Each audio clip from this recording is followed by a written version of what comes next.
Hey everyone, I am back with another video. Today's video is going to be all about makeup brushes, the brushes that you have to have. I've been trying to film this video literally for months, since the summertime. You guys have been asking for it for a long time, and I was just overthinking it, doing too much, and then I had to really think about a lot of the information that I share with you all comes from a consumer perspective and not necessarily an artist perspective. So I do have a lot of brushes in my kit as a professional makeup artist, but when it comes down to a face that I would do, something I would tell you to do to cut corners, I really don't use that many brushes. Let's go over a few things about brushes. There are two different types of brush hairs. A brush hair can either be natural hair or it can be synthetic hair. Natural hair brushes are kind of like rabbit, fox, other things. If you're vegan, you're allergic to certain things, don't do it. And then synthetic, it's synthetic. So the natural hair brushes are best used for blending powder products, where a synthetic hair brush can do powder, cream, or liquid. I tend to lean more towards synthetic hair brushes, one, because I stand a multi-use product. We all know that. And I do use a lot of creams and liquids, so it's easier for me to use synthetic hair brushes. I'm not that green and vegan that I care, about natural hair brushes. But the only thing about that is, if I use a natural hair brush and I use it with a cream or a liquid, while I can do that, once I do that, I can only use it for a cream or a liquid after that. If you go back and forth between cream and liquids and powders with natural hair brushes, you will compromise the integrity of the brush, and then your brush will start shedding. So if you've seen certain brushes shedding, that's part of the reason why. Another thing I wanted to note about brushes is I prefer regular size brushes. I do not prefer the travel kits with the very short handles. While that may be convenient and more condensed for you, the problem is most people won't hold the brush correctly.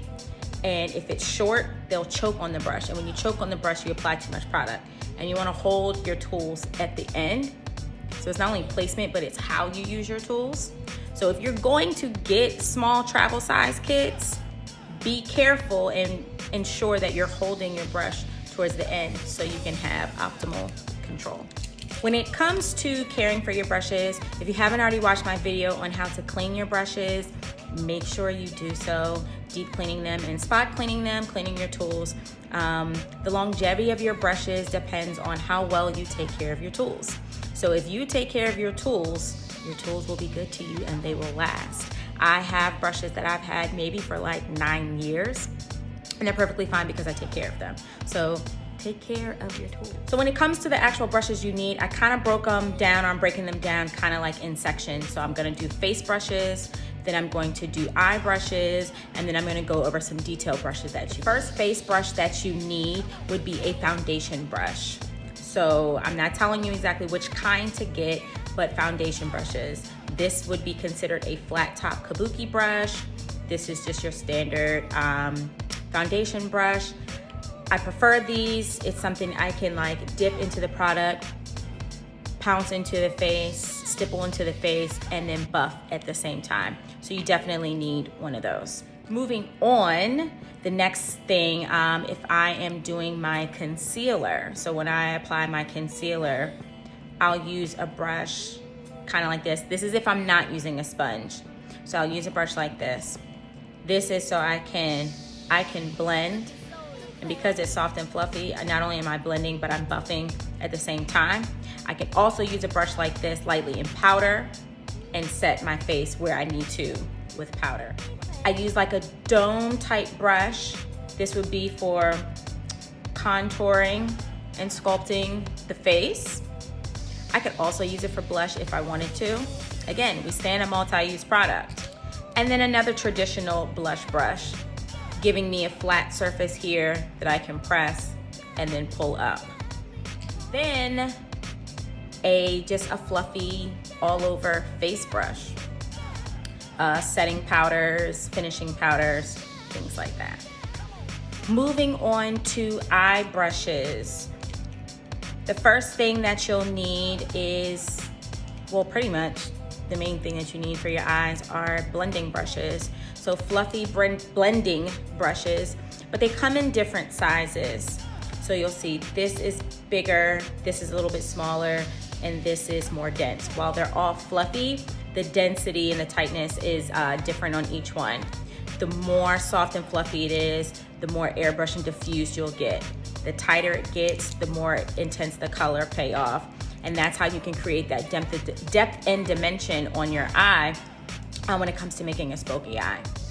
Another eyeshadow brush that you will need is the oh so famous flat shader brush. Flat shader brush, it's so I can literally pick up color, press and pack on. You wanna pack on your color for intensity. Flat shader brush, I can also focus on the tip, and then I can sculpt out color that way.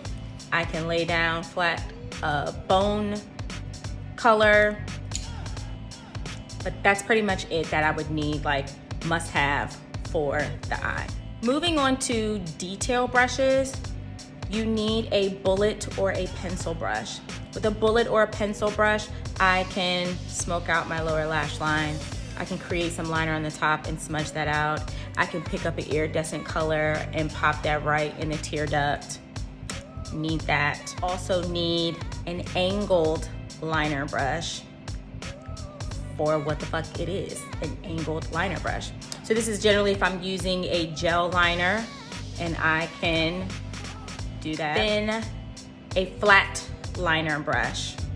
This I can, again, I can smudge out, I can smudge here, but more importantly, I use this for cleaning up my brow, specific brow work, so detail. And then last but not least, because y'all don't use these enough, and you should, a lip brush. Because you're already not using liner properly, then you're not using a lip brush to blend and get the right kind of ombre and contour on your lip, and you're out here looking like a kindergartner who can't stay inside the lines. So get a lip brush. All right, everyone, I hope this video was helpful. If you have any additional questions about brushes, let me know. If you have questions about specific brands and maybe kits that you need, let me know.